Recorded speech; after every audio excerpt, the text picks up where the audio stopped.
é que as cidades, elas deveriam já ter sido projetadas de uma forma mais humana, levando em consideração a experiência humana, mas que se não foram, o que podemos fazer hoje, né? É sobre isso que nós vamos falar. Vamos começar então o nosso conteúdo de hoje. Primeiro, porque o primeiro deles que nós vamos falar aqui, os 12 princípios de Jangel. Jangel, autor dinamarquês, eu mostrei para vocês um livro muito legal dele, Cidade para as Pessoas, fala muito de experiência humana, então vamos analisar um pouquinho quais são os 12 princípios que ele e outros autores dinamarqueses defendem. E o Jangel, quem está no YouTube já está olhando a imagem, até aqui eu trago um outro livro dele, tá? New City Life. Mas ele, a gente conversou na semana passada que me chamou muita atenção conhecer a esposa dele. No meio das minhas pesquisas, dos meus estudos, né, eu vi o quanto que a esposa dele tem um papel importante nessa visão humana dele. Nada mais, nada menos, porque a esposa dele, Ingrid Guell, é uma psicóloga. Então, eles mesmo contam em algumas entrevistas que eu vi que por muitos anos eles reuniam arquitetos, psicólogos na casa deles e faziam discussões sobre como que os ambientes integravam, então, o olhar, né, e os fundamentos da psicologia, assim como a psicologia contribuía também para o entendimento de como que esses espaços impactavam nas pessoas. Então, além que maravilhoso, que é o que a gente está falando aqui, né? Da importância da gente se relacionar com profissionais das outras áreas. A gente não precisa casar com alguém de outra área, não necessariamente isso. Eu só trago esse exemplo aqui, mas estar em contato com profissionais de outras áreas, gente, para mim hoje é onde eu mais cresço, é onde eu mais me desenvolvo, é onde eu mais penso fora da caixa, sabe?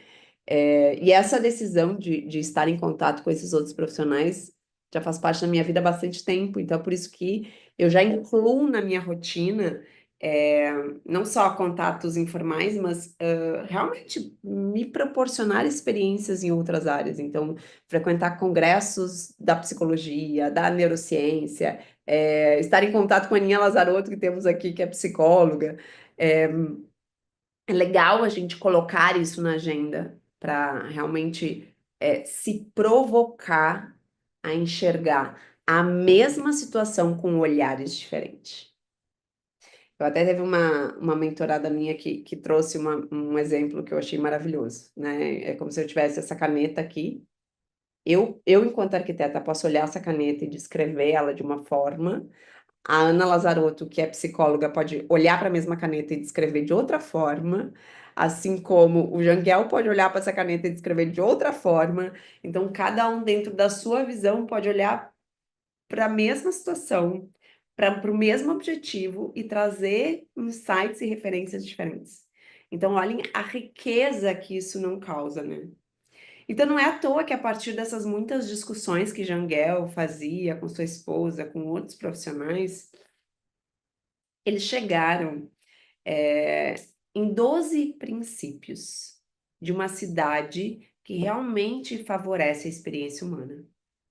E eu queria dividir com vocês esses 12 princípios. E eu queria dividir muito para que cada um aqui pudesse lembrar da experiência que pensou, do espaço público que pensou, e analisar que nota eu dou para esse princípio nesta experiência que eu pensei. Topam fazer isso? Porque daí é uma forma também de a gente trazer para a nossa realidade, tá? Então, o primeiro princípio que Jangel traz, de novo, outros autores, tá? Uma composição de autores. O pessoal do YouTube tá vendo já na tela, mas eu vou falar aqui para o pessoal do Instagram também poder acompanhar. Então, primeiro princípio, proteção contra o tráfego. Segurança para pedestres, sem motivos para temer o tráfego.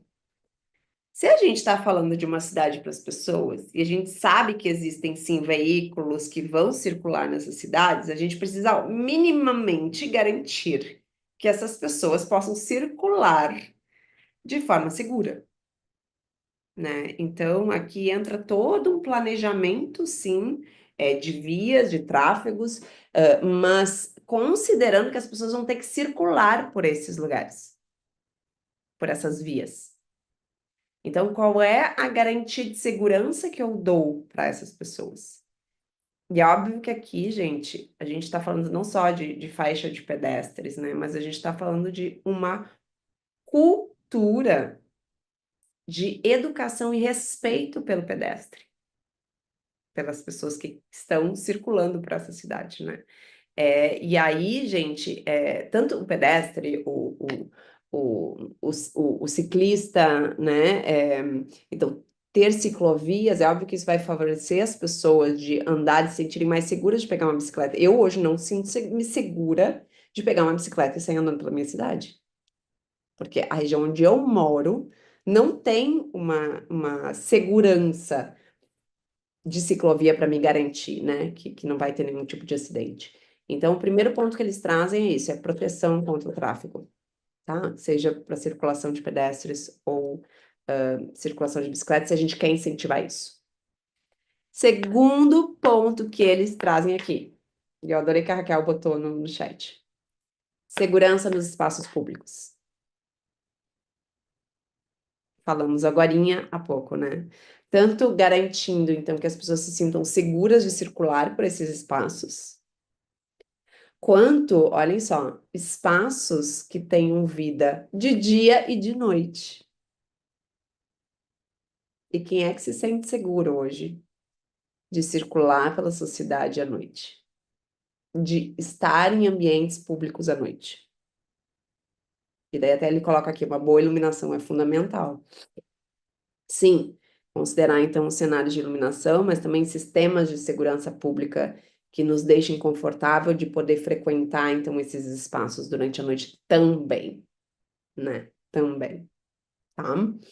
Eu tive uma grande oportunidade na minha vida de morar em outro país, um país extremamente desenvolvido. Então, eu morei por um tempo e trabalhei na Alemanha. Algumas pessoas sabem um pouquinho da minha história. E, gente, me chamava muito a atenção, assim, eu me sentia à vontade de sair a qualquer hora do dia ou da noite e circular pela cidade sem ter medo, sem ter medo. Então, ai, Júlia, olha o que a Júlia colocou aqui. E a Júlia é um exemplo, né? Nossa aluna do MBA também, que trouxe até. é, Tu já trouxe muitos insights, né, Júlia, da mudança que vocês fizeram, de cidade e os benefícios que isso trouxe. Mas olha só que ela botou: minha cidade tem 100 mil habitantes, aqui ainda podemos andar mexendo no celular. Que maravilhoso, que maravilhoso. Que isso continue assim, é isso que a gente tem que buscar, né? Porque é terrível realmente, às vezes, ter que tomar o cuidado de sair na rua, se tocar o teu celular, ou se quiser mandar uma mensagem no WhatsApp, tem que ficar olhando em volta para ver se é possível de mandar uma mensagem, de pegar, tirar o celular do bolso, né? Bom, então, segundo ponto, a segurança, eu vi que a Aninha também botou ali, né? Então, primeiro, vamos indo adiante para a gente conseguir ficar no tempo, tá? Terceiro ponto, proteção contra experiências sensoriais desagradáveis. O que ele quer dizer com isso? Abrigo de vento, chuva, sol, áreas verdes que amenizem altas temperaturas, poluição e barulho. Então, o terceiro ponto, estamos falando de 12 princípios, tá? O terceiro princípio, proteção contra experiências sensoriais desagradáveis. E aí, aqui, eu acho que também a gente pode trazer vários insights bem recentes, inclusive, o quanto que as mudanças climáticas que a gente tem sofrido e essas intensidades de mudanças climáticas, o quanto isso também está influenciando, né, o nosso uso ou não da cidade. A semana passada, gente, em Porto Alegre, estava humanamente inviável de você estar no mar externo. Era muito calor, mas muito calor, mas muito calor. Gente passando mal, realmente, tendo que ser atendida, porque era muito, muito, muito quente. Então, o quanto que a nossa cidade, e daí ele coloca ali, né, a presença ou não de áreas verdes, pode estar muitas vezes intensificando um- um- uma experiência negativa diante dessas mudanças climáticas que vão continuar acontecendo. Depois eu vou mostrar o que o Paris está fazendo, tá? já pensando nisso, nas mudanças climáticas, e esse vai ser o tema que a gente vai falar na nossa aula que vem, uma especialista, inclusive, professora incrível, que vai trazer o assunto da sustentabilidade aplicada nas cidades, tá? O barulho afeta muito, a Aninha colocou ali, né? É, a própria poluição, né? Que também em cidades, muitas cidades têm reconhecido, e não precisa muito, né?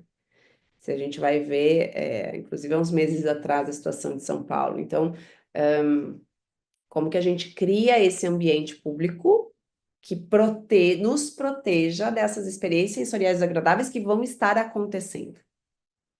E que não tem muito como a gente evitar num curto espaço de tempo, né? A gente está falando de daí mudanças realmente macros que vão influenciar no futuro dos nossos filhos, dos nossos netos. Mas neste momento, como é que eu escolho um ambiente, ou como é que eu crio um espaço público que me proteja contra essas experiências que a gente está, que podem acontecer, né? Que dependem mais do clima. Quarto princípio, Raquel, me auxilie aí, por favor. Espaços para caminhar. Gente, se eu não projeto um espaço para caminhar, como é que a pessoa vai caminhar, né? E aqui é convidar as pessoas a caminhar, que seja uma experiência positiva caminhar na nossa cidade, que tenham fachadas interessantes para a gente enxergar, que não tenha obstáculos no caminho, né? Inclusive a questão da acessibilidade para todo mundo, que todos possam circular de uma maneira segura, que a gente tenha superfícies mais regulares para que essa circulação de fato aconteça. É difícil se você está ali, eu quero caminhar pela minha cidade, mas tu não tem, né, nenhuma calçada adequada para fazer isso. Então, ter espaços que nos convidem às caminhadas também é um dos princípios para ser considerados. Professor Cláudio Sena, você entrou aqui, que coisa mais maravilhosa! Muito bom te ver aqui. Não podia deixar de comentar. Estamos falando dos 12 princípios das cidades mais humanas que provocam melhores experiências nas pessoas, baseadas no autor Jangel, autor dinamarquês. Quinto ponto, espaços de permanência. Quinto ponto, espaços de permanência. Então, ter realmente esses locais públicos para a gente permanecer de uma maneira agradável, que nos convidem a permanecer, que tenham fachadas e paisagens interessantes para a gente contemplar, né? Então, por que que a pessoa permanece em um espaço? O que que tem de atrativo para que ela tome a decisão? Eu vou me sentar embaixo dessa árvore para ler um livro, porque tem uma sombra gostosa, porque eu enxergo um parque maravilhoso, né? O que que te convida a permanecer? Então, espaços de permanência, porque são essas permanências que vão fazer a gente ocupar esses espaços, como a gente falou antes, que nos dão uma melhor sensação de segurança também. Quinto ponto, ter onde sentar. Desculpa, sexto, ter onde sentar. Então, como eu falei antes, sentar embaixo de uma árvore, que eu vou colocar uma canga ali, talvez eu vou me sentar, ou tem um banco gostoso que eu vou poder sentar ali para ler um livro, né? Que seja um local que eu possa realmente talvez relaxar, ter algum tipo de privacidade. Então, provocar a pessoa a permanecer e a sentar de uma forma confortável também é uma estratégia para você mantê-la ali, né? Ou reunir pessoas ali. Então, considerar espaços para sentar. Deixa eu ver o que que vocês estão escrevendo. A tua rua é uma delícia. Ó, quando a Júlia falou de andar com o telefone na mão, aqui não dá, pela segurança. Mas para poder cair num buraco. Olha só a referência que a Ellen trouxe, né? Então, por isso que a gente falou antes, né, de ter também segurança ao caminhar. Minha cidade ainda não temos essa experiência de caminhada, faço tudo andando. Na minha cidade ainda temos experiência de caminhada, faço tudo andando. E é maravilhoso. Gente, maravilhoso, é maravilhoso. Eu hoje moro num bairro que eu consigo levar o meu filho para a escola a pé.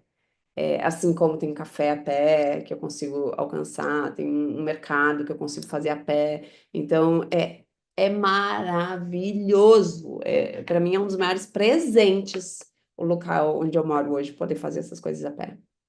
E vai ter a ver com o próximo movimento que a gente vai falar, que é a cidade de 15 minutos, tá? Bom, depois, sétimo princípio, possibilidade de observar. Observar.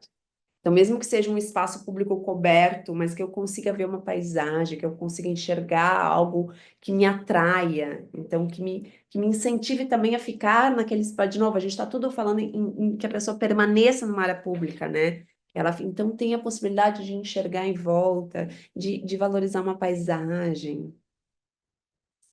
Oitavo princípio, oportunidade de conversar, socializar nas áreas urbanas.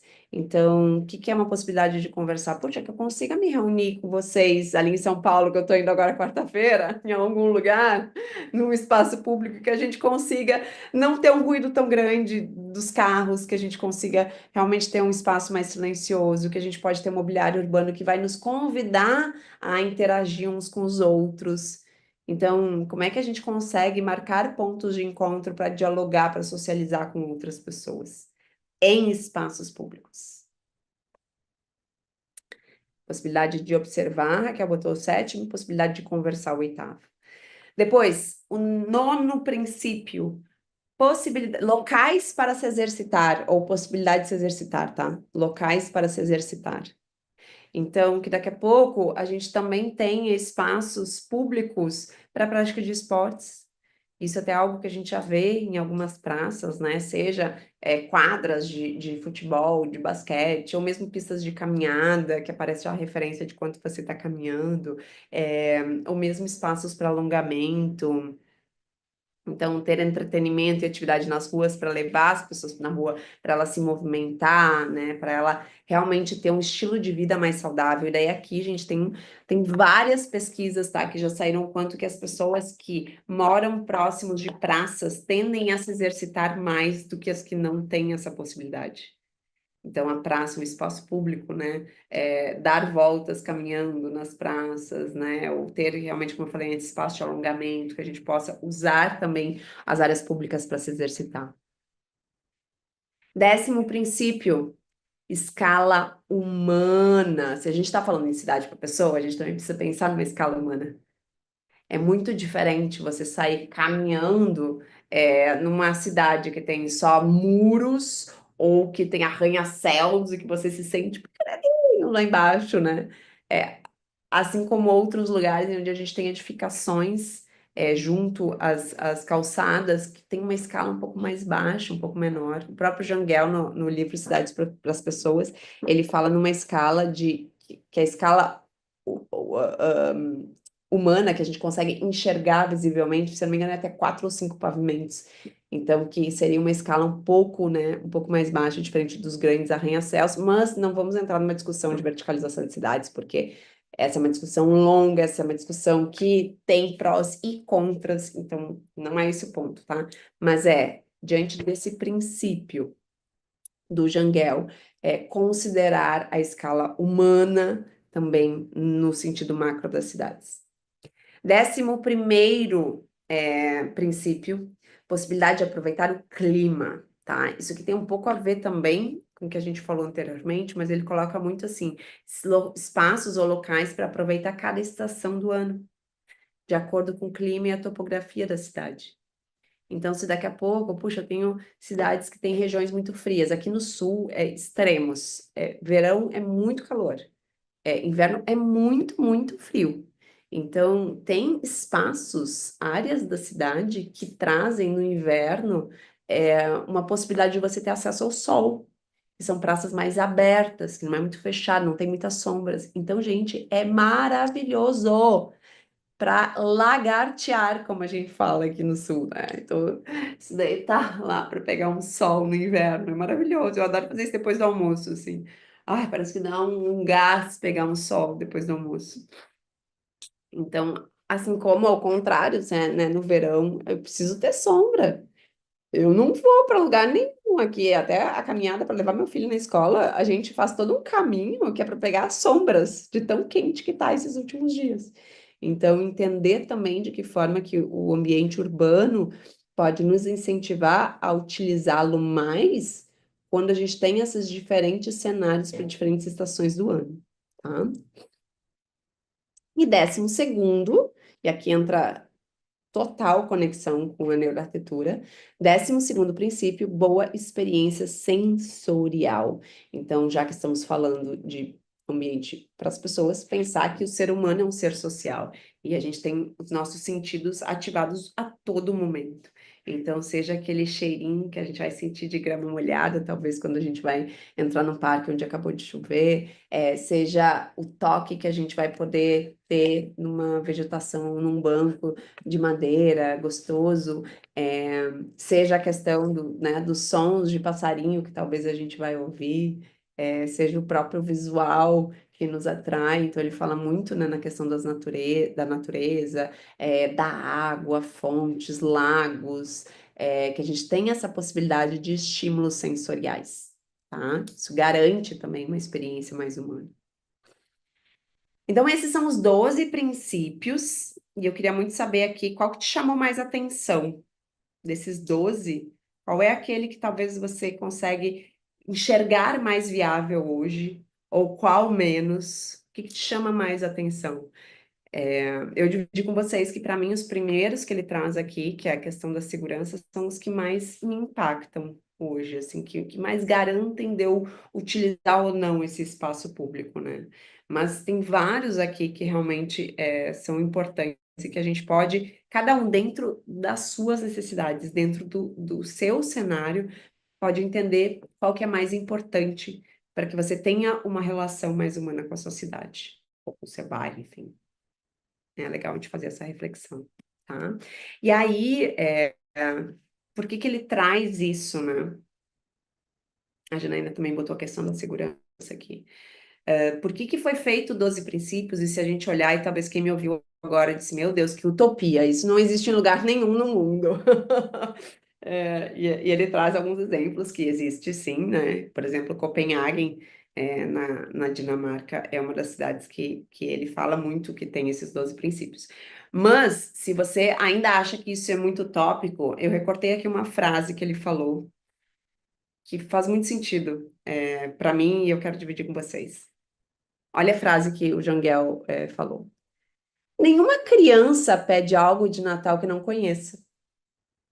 E as pessoas nunca vão pedir melhores cidades que já não estejam em seu repertório.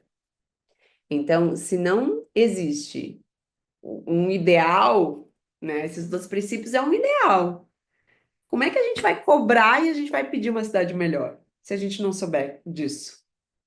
Então, por mais distante que talvez o que eu falei para você possa estar, é importante que você tenha essa referência, que isso é um modelo ideal de cidade que provoque experiência humana. Ó, a Lu até botou, ó. Eu estou impressionada, porque o parque que comentei contempla os 12 princípios. Lu, que maravilhoso. E que bom que tu já teve a possibilidade de vivenciar isso, para que você amplie sua consciência e possa, nos próximos espaços que você vai frequentar, entender o que talvez não, por que me incomoda, por que eu não consigo ficar aqui, ou o que me atrai tanto. E daqui a pouco, numa oportunidade de uma intervenção, o que que você pode fazer para melhorar essa experiência, né? Que me traz muito mais segurança, que eu vejo muito mais respeito entre as pessoas e respeito da cidade com as pessoas. Então, eu também penso muito nisso, assim, no futuro, onde morar com os meus filhos. Penso em alguns lugares diferentes de onde eu moro hoje. Porque a gente precisa entender o que é um ideal. Então, estudar sobre 12 princípios que proporcionam uma experiência positiva pública é fundamental para a gente reconhecer onde é que tem espaços que tenham isso, já que é isso que eu quero viver, né?